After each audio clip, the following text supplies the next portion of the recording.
Magandang umaga at sa pagpapatuloy ng ating Mindoro, Day 3 na tayo, Sarap Buhay, Probinsya. Ito ang mga kaganapan. Dito nga pala sa amin sa Mindoro, kapag tumatayo kami ay maaga pa. Syempre kapag nasa probinsya kayo nakatira, maaga naman talagang gumigising mga tao dito. Kasi uso nga dito yung pag-aalaga ng mga livestock, katulad nyo ng baboy, ng manok at kung ano-ano pa. At saka syempre yung mga tao dito ay maagang bumabangon. Yung sabi nila ay bago pa lamang pumutok ang araw nasa nasa mga bukid-bukid na nila.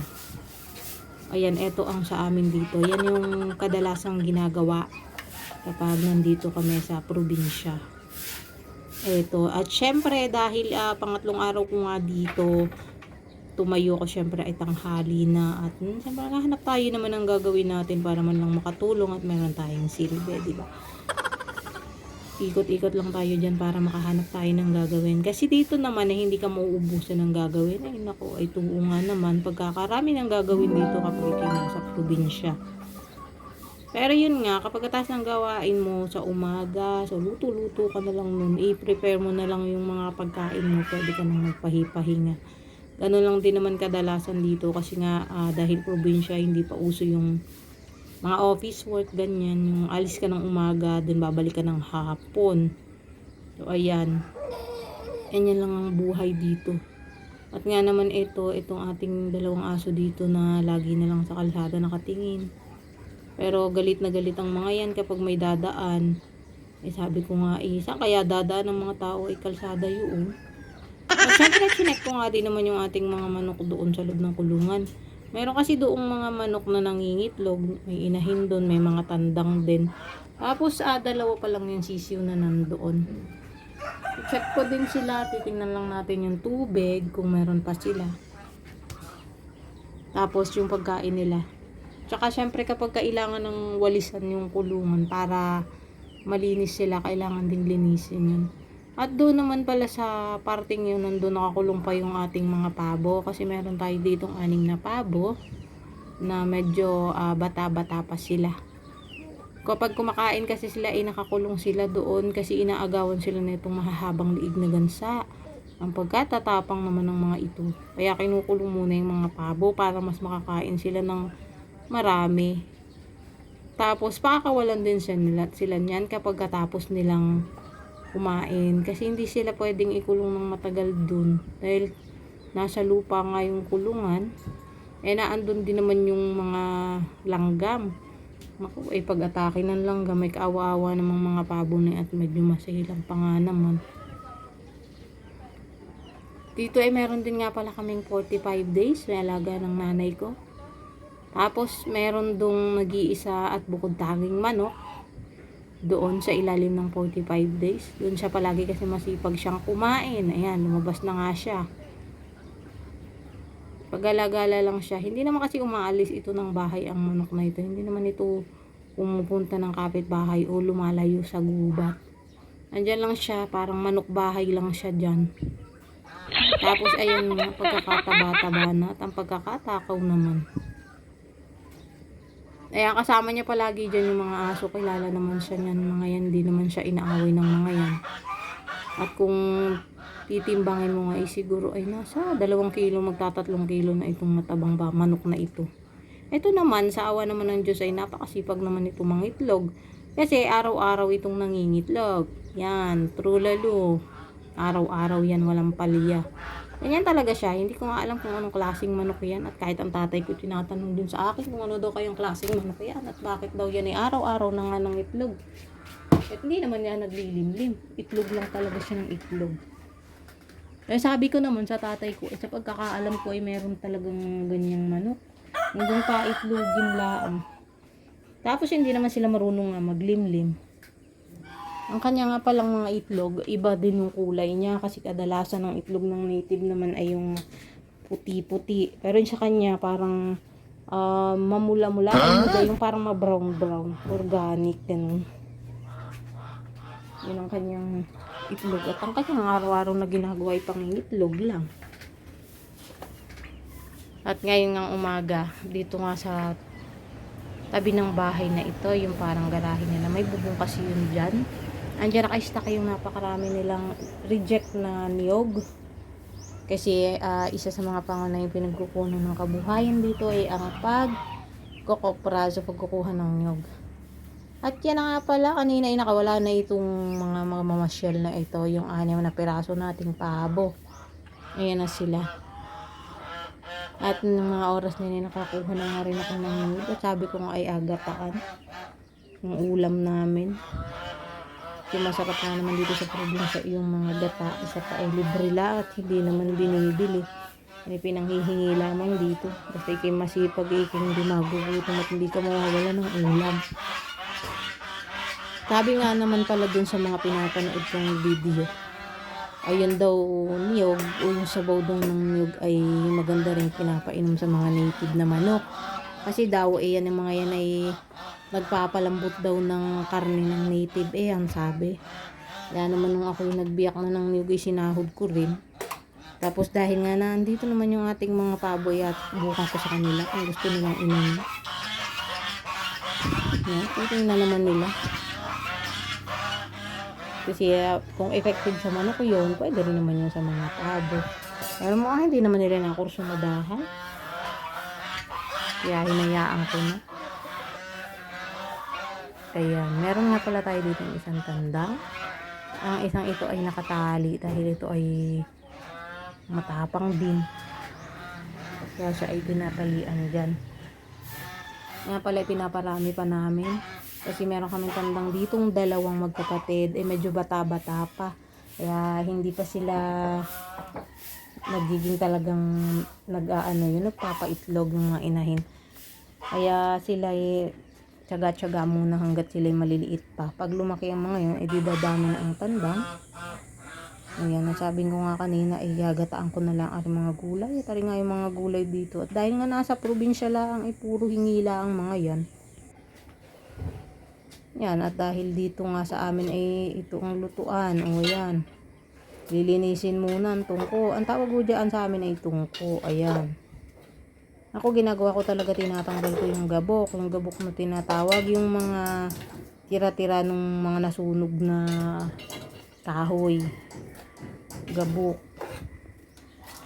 Kasi sabi pag daw pangit yung laab o yung apoy ng yung niluluto, yung pagpapaapoy mo sa tungkuan mo ay pangit.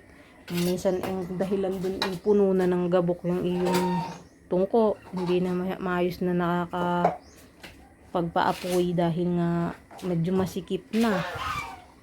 Saka siguro yung hangin nila doon hindi masyadong umiikot kaya hindi nakakapagbigay ng magandang laab baga ng apoy yung mga kahoy natin. At dahil nga naandito ko nga sa amin na hindi naman nakapangahoy ang tatay ko nung marami-rami, hindi nakapag-stock at medyo busy baga sa buhay. Ayan, napakarami ng kanilang mga bao dito, yung bao ng nyog. Kaya yun na lang binabanat-banatan ko pag ako nagluto. Naman ay maganda rin panggatong kasi yun ay napakalaab. At nga pala sabi ko nung mga nakaraang araw na ilang araw pa nga lang ako dito ay sabi ko bakit ari ang mga rin hindi tinatapon yung plastic na hindi nila sa tabi ng tungko. Aba, yung pala ginagamit na pandikit ng kanilang mga gatong ganyan. Yung gahong pandikit sa amin ang sabi nun ay pagpapalaab o pagpapaapoy ganun ang term dito pag pandikit, ganyan. At mukhang effective naman nga. At plastic yun.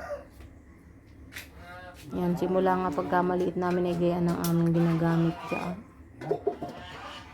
Yung traditional na pagluluto, gamit ang kahoy. Pero nga ngayon ay ito, bao. Bao kasi ang naandito. Kaya bawang babanatan natin pang gatong. Ayan. Lalaab na yan dyan. Kaya kahit iwanan mo, basta wag lang yung medyo matagal kasi baka kailangan ding i-monitor kasi yan baka makasunog naman ng bahay. Ngayon kung makikita nyo, yung maapoy na siya unti-unti. Yan, palaki ng palaki. At hanggang nga maya-maya yan, maglalagablab na yan. At habang nga pala inaantay yan na magdikit o lumaab, ipe-prepare ko na rin yung ating mga gulay para naman dire-diretso na ang ating pagluluto mamaya. Pero kadalasan pala dito sa probinsya, makikita nyo, dalawa yung tungko o yung butas na lutuan. Madalas yan tag-dalawa-dalawa. Kasi, di ba, yung isa sa kanin, yung isa sa ulam. Ganun kadalasan kapag magluluto. Nung kami maliliit pa, ganun din ang natatandaan ko. Kung bakit dalawa. Kaya, ganyan lang din. Hanggang ngayon, ganun pa rin. Yan, dito lang tayo naman yun babantayan natin yan. Mukhang nasa ilalim na nga yung ating apoy. Ayun, palaab na yan. Madali naman kasi dikitan ang bao. Yan din ang gusto ko kapag gumagamit ako ng bao. Kasi yung bao kahit basa, madali lang siyang matuyo. Kaya mabilis lang din siya kapitan ng apoy. Kaya pag magpapaapoy ka, saglit lang din ulit. Maapoy na rin yun kahit basa yung bao. Wag lang yung tumutulo na may tubig pa talaga. Siyempre, ano muna, natanggal yung mga tubig. Tapos, idadarang sa apoy yan. At habang nadadarang yan, natutuyo na yan. Ayan na nga pala yung niyog natin kanina, ikinayod ko na rin. Para naman magamit na natin yan pag lalagay natin doon sa gulay. Ginataang gulay kasi ang ating iluluto ngayon at pang ulam natin yun. Pagkakaalam ko nga ay 2 buo yata yung nakuha kong niyog na yan dyan. Kaya kinayod ko na ng kinayod. Nung kami nga pala yung mga bata pa, yung pagkakasarap man ding lutuin ng kamuting kahoy na sinuman. Lalo na kapag ang gagamitin mo pagluto doon yung pinakang-sabaw kapag nilalaga na yung sumang mga nakabalot na. Yung pinagpigaan ng ng niyog. Yung kasi ay nilalagyan ng gata rin. At nung kami nga yung mga bata pa, madalas kami nasuot sa gubat, pangunguhan noon. Kasi nga yun hinuhukay lang kung saan naman kasing tumutubo yun. Tapos kapag kalugot na, pwede mo nang hukayin. Tapos bitbit mo na pa uwi. O pagka marami-rami pasan. Tapos ayadya rin. Pag niyadjad, ayun, lalagyan ng gata ng nyug, yung kakang gata. Para doon masarap. Tapos may asukal lang yun. Pero bago paghaluin ng gata, asukal at saka yung niyadjad na kamuting kahoy, pinapaga mo na yun. Yung tinatanggalan ng katas, pinipigaan. Kasi nga daw para hindi yung pangit ang lasa. So ito nga pala yung sa amin yung ginayod na nyug. Ayan na. Papagain. Sa amin kasi yan sabi ayan daw ay pinapaga o ginagata o yung nilalamos ganyan hanggang lumabas yung gata. At wari ko nga inaparam yung aking tagay na tubig dyan. Ayan kasi ay nilagyan ko ng tubig kahit unang gata pa lang. Pero noon talaga, ang gawa ay hindi mo lalagyan ng tubig. Talagang lalamasin mo hanggang lumabas yung natural na katas niyan. Pero ito nga ay nilagyan ko. Ako yung tinatamad-tamad na medyo magpaga ng ng mga kinayod na nyug. Kaya nilagyan ko na para mabilis. At yan na yung aking unang gata. Dapat talaga malapot na malapot yan. Tapos yung pangalawang gata niya na yan, lalagyan na ng tubig. Ayun talagang nilalagyan ng tubig. Para hindi marami. Kaya nga lang ay dahil ngayon na lang ulit ako nagluto at naggata ng mga gayan na medyo naparang pagapaga ng ganyan. Lamas-lamas yun hanggang lumabas ang tubig. Tapos yun yung ating pinakumpansabaw. Ilalagay natin yun doon sa kasirola. Tapos paglagay natin doon, yun muna yung ating pakukuluan. Pagka yun na yung nakulo na, palagay na natin yung ating mga gulay. Ayan na. Pagka yan naman kasi ay kumukulo na ng kaunti, tuloy-tuloy na yan. Lalo na kung maganda yung iyong apoy, yung laab ng iyong apoy. ari nga, nawalan na ata ng laaba rin aking gato. At kaya pinapaypayan ko muna para mamaya dire-diretso ang apoy at mabilis ding makaluto. Yan, buti na lahat sanay na sanay tayong pagpapaapoy kahit nung maliit pa, kasi dito nga ako lumaki, ganyan-ganyan ang aming gamit. Pagka nawala ng apoy talagang ihip haba man din ang uso pag ihip. Yan na nga, pagkagaya ng apoy pwede na isalang yan, katalo na yan. Yun, tayo maya pa makulo na yan. Ako nga pag nagluluto mas gusto ko yung maapaw-apaw na gaya ng apoy. At pagkaganda naman tingnan at saka ang bilis niyan pagkagaya ang karami ang iyong apoy. Yan lamang yan. Ilang bao lang ang ginamit ko dyan. Ito na rin pala, pwede na rin gamitin yung mga pinagkayura ng nyug na bao, yung kanina. Ayan ilalagay ko na at igagatong ko na dyan agad para mawala na agad at yun ay nahabol din ng langgam. Pagka naiwan mo lang yan dyan, ako, ang langgam yan ay pupuntahan na iyan. Kaya ang ginawa ko, isugbang agad sa apoy at nang hindi na malanggaman. O diba, ang aking apoy talaga napakataas na. Pagka malakas naman ang apoy ay mabilis lang din kukulo yung iyong gata. Hintay-hintay mo lang yan ng mga ilang minuto. Siguro mga 5 minuto lang makulo na yan. O yan na nga. Yan ang itsura pag nakulo na. At pwede ganyan ilagay yung mga gulay. Diyan yung mga gulay na ginawa ko. Ipinagsama-sama ko lang. Nilagyan lang ng pampalasa. Yan ang mga yan ay fresh at napaka-healthy pa ng mga yan. Kasi purong gulay lang. Sabi nga ng matatanda pala noon ay kapag magluluto ng mga gulay ay kung tama ang pagkakaalala ko ay inuuna daw yung mga kulay green dahil yun daw mga yun ay medyo matagal maluto para dun sa mga gulay na iba. Kaya ganyan ang gagawin natin. Atin lang pagsasama-samahin yan hanggang sa yan ay lumambot at katalo na. Halu-haluin lang yan. Tapos tatakpan na ulit yan para lumambot na.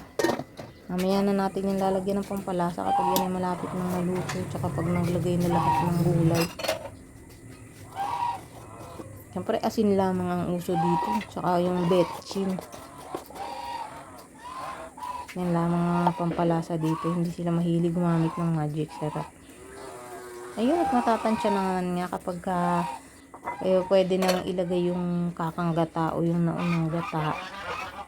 Hindi lalagay na. Yun ay pagkakakunti na lang yung sabaw. Tsaka paluto na yung mga gulay lahat. Pwede nang ilagay yun.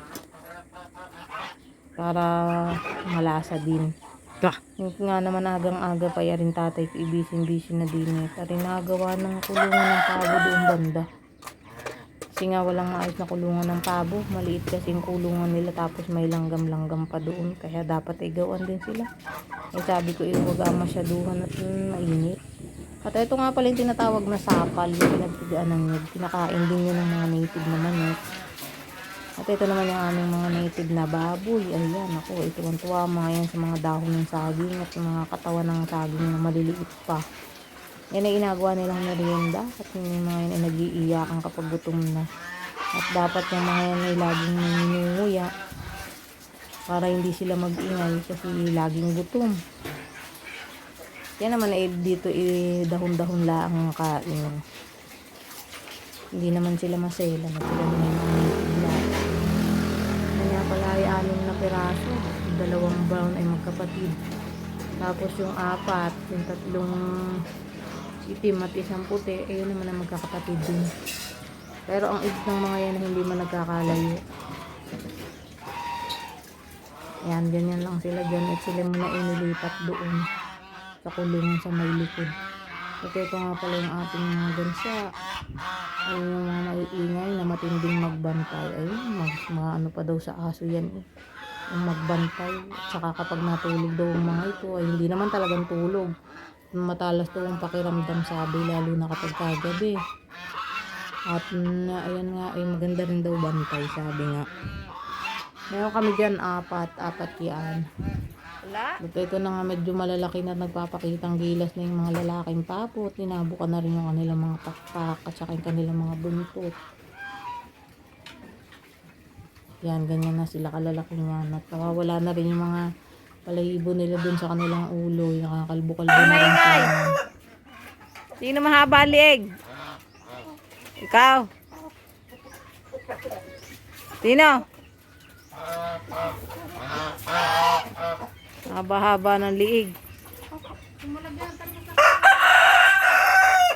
Sino mahaba leg? ayun na nga. At dahil nga dito sa probinsya, isagana nga laang sa prutas. Okay, mag-ikot-ikot lamang marami ka nang madidilhin siya din A few moments later. Kaya nga laang pag-ikot ko mukhang ang payat ng aking nakuhang saging wari. I-reject ang liit ng buwig. At dahil nga nakita nga ng tatay ko yun tawag-tawag ako, sinama ako doon pababa at tinuro sa akin meron daw sa akin itinirang saging Haan? Napagyabang nga. Ayun. Tingin daw. Ayan yun nga pala yung saging Taba na. na dyan malapit sa bahay pababa sa may balon. Ay hanap-hanap po nga naman kung nasaan ang saging. Ay ayun nga panlaki nga. Kaya pala yung natawanan lahi dala-dala kong maliit na buwig. Ayun, ay ari pala manibalang na nga yung iba. Naku, yan sarap na rin panlaga pagkaari na hinog. Ang tataba pa naman. Yan, at sabi nga sa akin yan daw ay kanyang tinira at alam na ako'y mauwi. Sabi ko nga pag ako'y mauwi kapagtira ko ng saging at nang makapagsawa sa saba. Ngayon pagkaturo nga sa akin na ni maya lang ay bumalik na. Kinuha na yung kanyang gulok. Ayun, at nakita ko nga doon ay yan na piniba na kanyang saging. Yan, ganyan lamang magtiba. Putulin yung buwig nun tapos saka atong banan diretso yung puno. Ayan, medyo masukal na at hindi pa nga yata nakapagpatabas ulit. Saka pagka maulan-ulan ng madalas talagang ang mga damo ay mabilis lang tumubo.